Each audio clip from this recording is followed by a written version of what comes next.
In June 2011, Christchurch, New Zealand suffered an earthquake that left a lot of the city in chaos, destroying buildings and infrastructure and leaving over 50,000 homes without power. As a result, there were collapsed houses, ruptured water mains, flooding, and fires due to disrupted electrical lines. Due to the strong ground motions and intense shaking, part of the city experienced a strange phenomenon known as soil liquefaction. Sand boils emerged from asphalt roads, toppling and sinking cars, and causing boulders to fall from hills, resulting in more home damage. Soil liquefaction occurs when saturated soil loses its strength and stiffness in response to an applied stress, such as shaking, or other sudden changes, such as a strong explosion. Loose, saturated soil or sand has a tendency to compress when a load is applied, but in the event of a stress, such as shaking or an explosion, we see the opposite. The soil tends to dilute, and the result is treacherous quicksand or quick clay. The land turns to liquid, causing structures of heavy mass, such as buildings, infrastructure, and cars to start sinking, topple over, or collapse. It can also affect dams and bridges. Turbidity currents can also form huge landslides that are impossible to stop. In the worst case scenario, entire cities may be destroyed. As you can see, liquefaction can move entire areas of land. The mud can rise dramatically and rapidly, and its destructive force is unstoppable. It is a well-documented phenomenon. The 1964 earthquake in Nagata, Japan caused liquefaction, and we can see the effects very clearly in these photos. The same here with the 1964 Alaska earthquake. Buildings toppling, cars sinking, infrastructure collapsing. Once the stress has subsided, the soil begins to solidify once again, and we can see the aftermath. Uneven, muddy streets remain where there was once road paving. Returning to photographs of 19th century cities, we see a similar situation here. The roads are unrefined and full of mud. We see unsophisticated, uneven, coarse, and muddy roads everywhere against a backdrop of refined, sophisticated, and magnificent architecture. Could these cities have suffered the similar fate of soil liquefaction that we see in more recent times? Perhaps. But unfortunately, muddy roads is not enough evidence to base any conclusions on, is it? Children ask the most vital of questions, and adults, in their foggy stupor, usually provide the most unsatisfactory answers, often regurgitating learned nonsensical information that leave the child's imagination unfulfilled. Squelching along these muddy 19th century roads, observing their surroundings, a child may ask, why did they build the windows so low to the ground? And what an excellent question. Yes, why indeed did they build windows on ground level? For you see, the people we see in these photographs, sadly, did not build this architecture. And maybe some of them, at some point in their busy day-to-day life, ask the exact same question. We see it everywhere. Windows at ground level.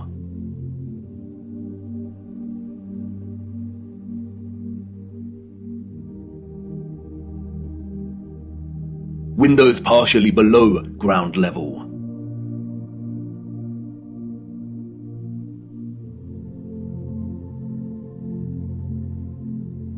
First floor entrances raised from the ground level.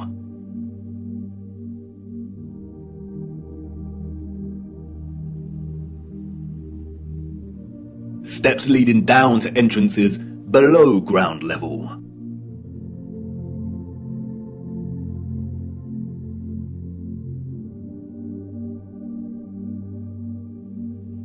We can find this in almost every major city across our realm, in both old photographs and when we walk in the streets today.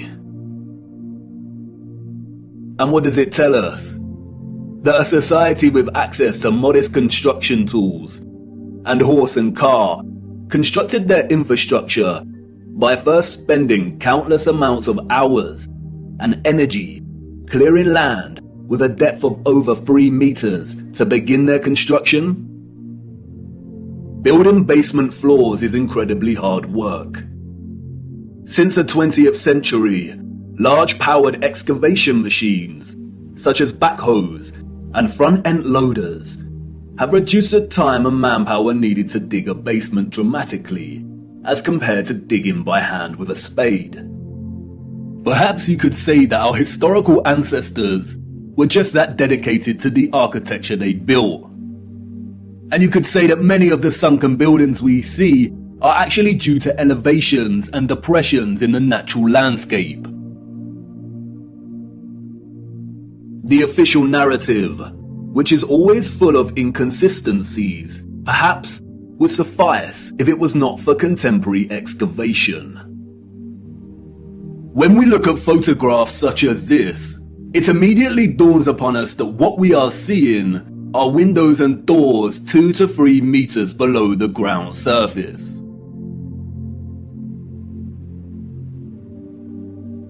Why are there windows and doors underground?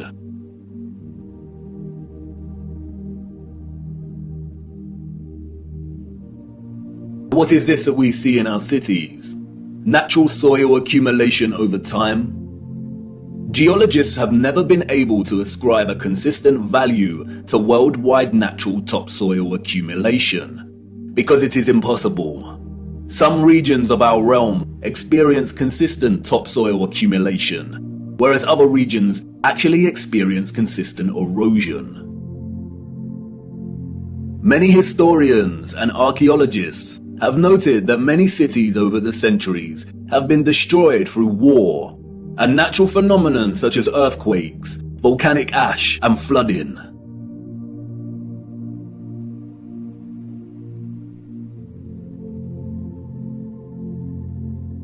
Aren't these just the layers of previous civilizations?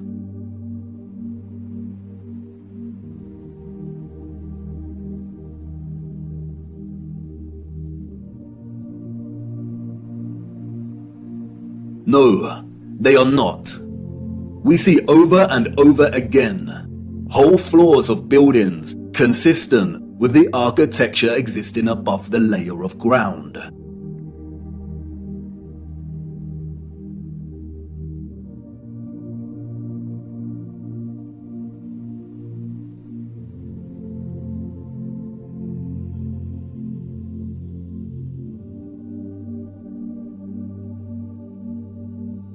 You see, what lies beneath is not the unfamiliar traces of previous generations, but of the same generation that built these structures.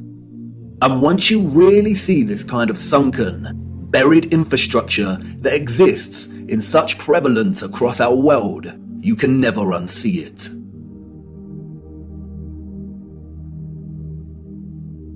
We see that the foundations of old churches are actually the original first floors, with consistent entrances and windows.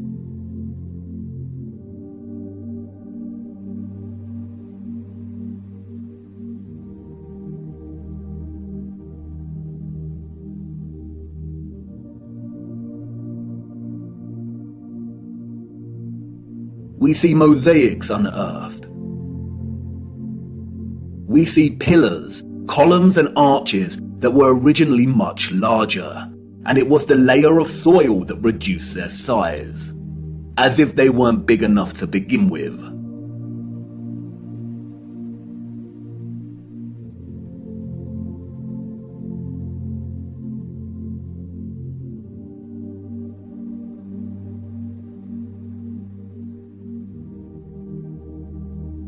And like with the 1964 earthquake in Niigata, Japan, we also find many so-called ancient structures that are leaning.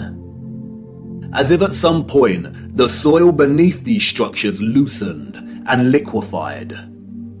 We have the Sahersen Church Tower and Our Dear Lady at the Mountain Church Tower in Germany, the Tiger Hill Pagoda in China, the Leaning Tower of Neveyansk in Russia, the Leaning Temple of Huma in India,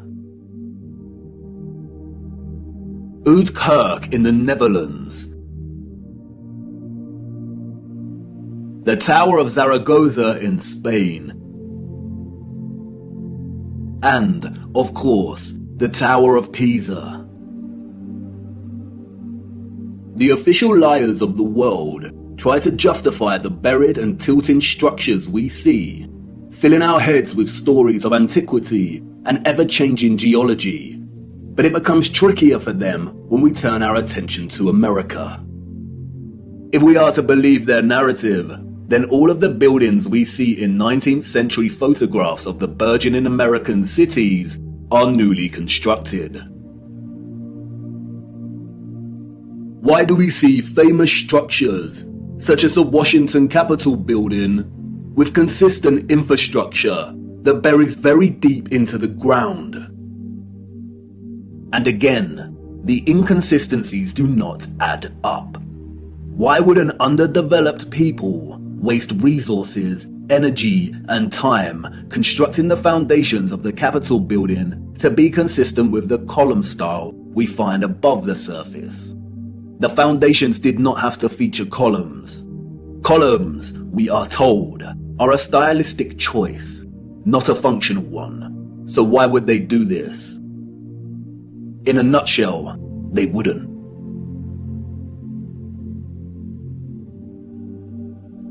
We see images that suggest that the people of the 19th century were actually concerned with moving a lot of the vast amount of mud we see, leveling the ground and excavating existing structures.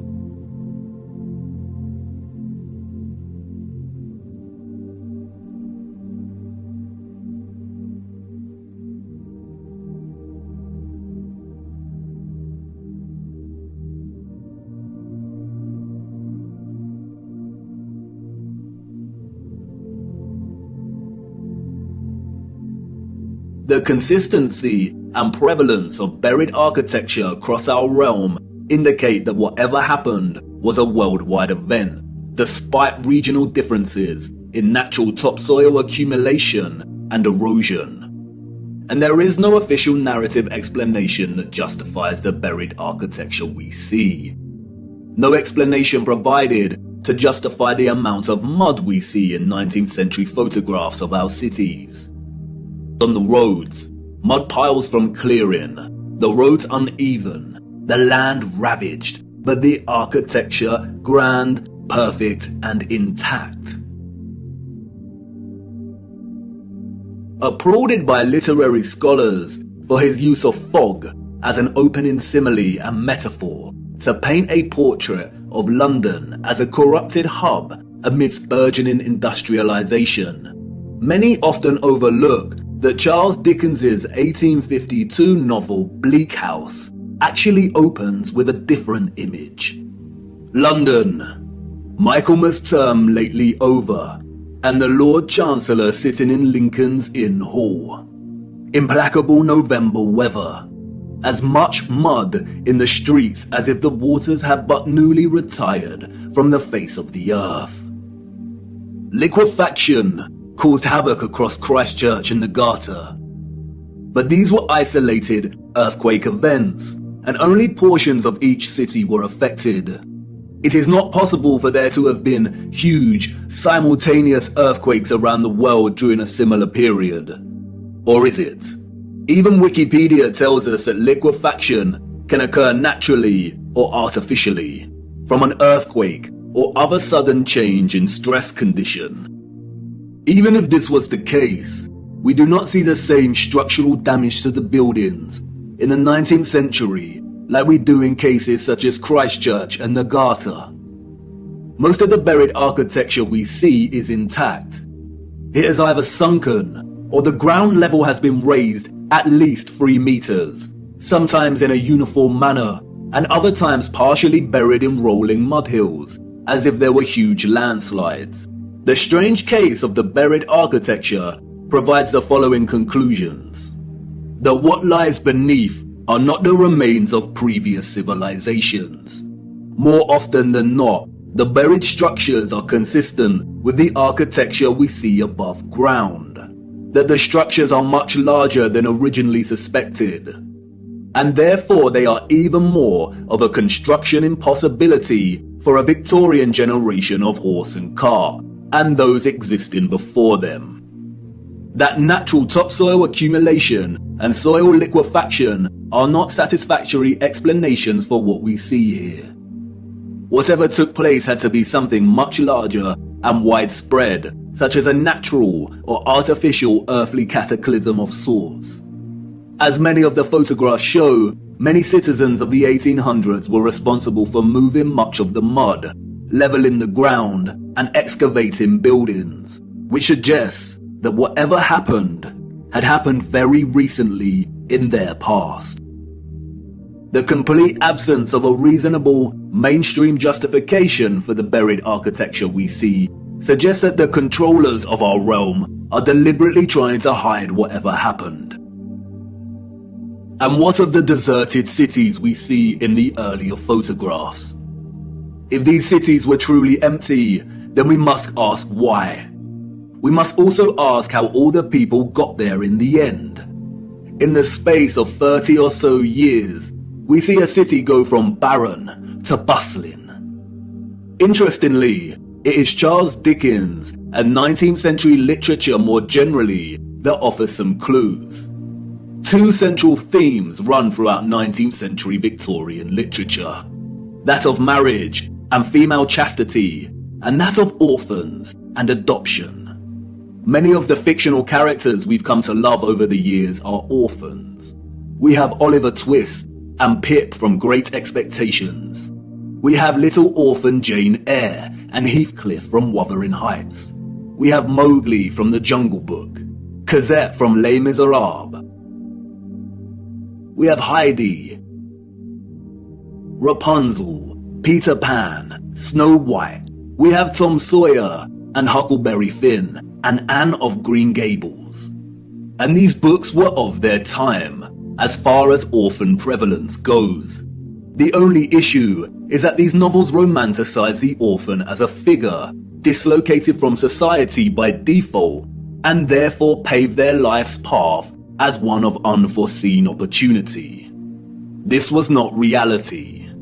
The theme of marriage and chastity that we find in so many 19th century literary works, such as those by Jane Austen, the Brontes, George Eliot, Dickens, Thomas Hardy, Leo Tolstoy, Victor Hugo, and more, was nothing more than carefully disguised, well-written propaganda, with the sole purpose to solidify and justify a social value framework that would separate children from their mothers. Children born outside of marriage or wedlock were regarded as illegitimate, meaning they did not have a legal status. Illegitimate children was a serious stigma throughout the 19th century. The majority of employers would not hire women with an illegitimate child. Many unwed mothers with illegitimate children ended up without a home, in poor health, starving, exhausted. Their only place of refuge would be the workhouse, where they would carry out the most unpleasant duties. In some places, women with illegitimate children were singled out and had to wear a special uniform, which alerted everyone to their status as an unmarried mother or fallen woman. As a result, a vast amount of orphanages and foundling institutions were established. This is the London Foundling Hospital that was very active in the 19th century. Look at the size of it. Charles Dickens was obsessed with this place. Inspiration, they say. The official narrative tells us that an estimated 4,500 women handed over their children to this huge building. But this was just one institution. Wikipedia gives us a partial list, of over 64 orphanages that were founded in the UK during the 19th century. The list is only partial. The peculiar case of the vast amount of parentless children in the 19th century is well documented by many researchers. And most of them agree it is almost impossible to establish figures that really do justice to just how many orphans there were during this period. Their footprint did not enter the record books. It formed in the mud and was then washed away. It wasn't just the UK. This was a worldwide phenomenon.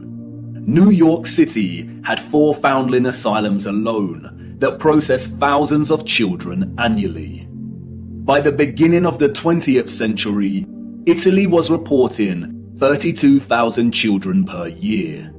Spain and Portugal were reporting 15,000 annual foundlings. Before 1860, 374,000 recorded infants were processed by the asylums in Milan, Naples, and Florence alone.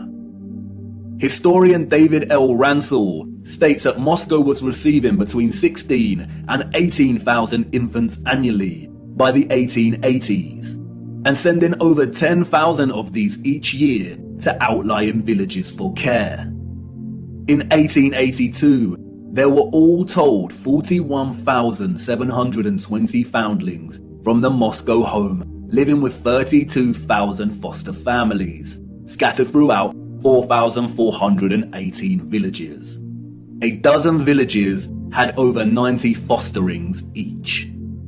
One thing that is often overlooked is that there were a series of laws passed in the 1800s, making it almost impossible for unwed mothers to keep their babies. The 1833 Poor Law Reformation introduced bastardy clauses that shifted the entire responsibility for the illegitimate child onto the mother.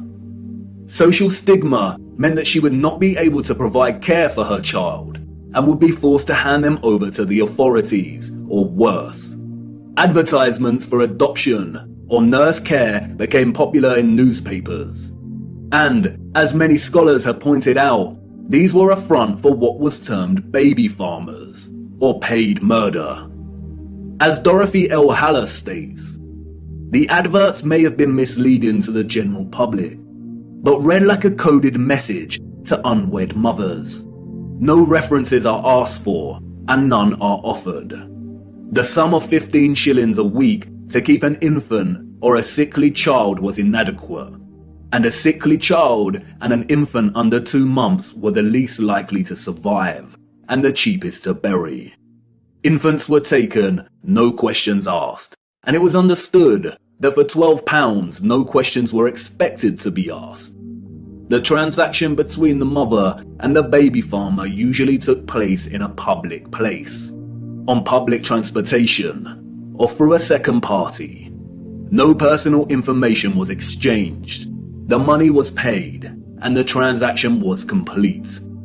The mother knew she would never see her infant alive again. Most children, however, were not murdered, but were dropped off at the doorsteps of orphanages or the workhouse. All children taken into these institutions were given entirely new identities. They were provided for with shelter, food, and clothing temporarily, and then sent off to workhouses or another location. Photographs in the 19th century were scarce, but towards the end of the century we see more photographs, and the last continent to experience such mass exodus of orphans was the United States. And it is here that we see evidence of the orphan trains. The first group of these orphans arrived in Michigan in 1854, and from that moment on, the movement shipped hundreds of thousands of children across the states until it ended in 1929. Officially, there were over 97 institutions involved in orphans and orphan trains in the 19th century. And again, this was not just the United States. Annie McPherson will go down in history as a woman who scammed more than 100,000 foundlings and shipped them from the United Kingdom to Canada, New Zealand, and South Africa. and even to the outer edges of the earth in Australia, so that they could be sold into child labour. Why do we see so many photographs of orphans in workhouses? Why are they working with machinery created for adult use? Were there not enough adults during this time to carry out this work? And then there is the strange case of the burgeoning American amusement parks at the turn of the 20th century. In addition to rides and exhibits, many of these parks featured an unusual attraction: infantoriums. Visitors of these parks could stroll around with ice cream and swing by these stations, a visit equivalent to that of a fully functional neonatal intensive care unit, complete with incubators filled with sleeping, premature babies. History has been kind to Martin Cooney. Touted as a hero, Cooney was the German mind behind the incubators. His first encounter with premature babies, we are told, was at the 1896 World's Fair. He knew immediately that the exhibition would save babies' lives. The technology to keep premature babies alive was expensive, and he knew the public would pay to see the babies in incubators. He would charge an entrance fee at the amusement parks to generate funds to help these babies live. Nurses tended to the babies as an enraptured public looked on. Like any other amusement, the premature baby exhibits included carnival barkers who tried to lure the public to come and see the babies. I don't know about you, but I find something very off about these incubators. Advertisers featuring living babies. A lot of the fairs where Cooney showed his babies also featured eugenics exhibitions. Eugenics is a field of corrupted pseudoscience that endorses selective breeding to improve the genetic quality of the human population. Eugenics was inspired by Darwinism and was a driving ideology that fueled the Nazis. Why are people paying to see living babies, as if they had never seen a living infant before? Did people of the time not have their own babies? And where are these infants' parents?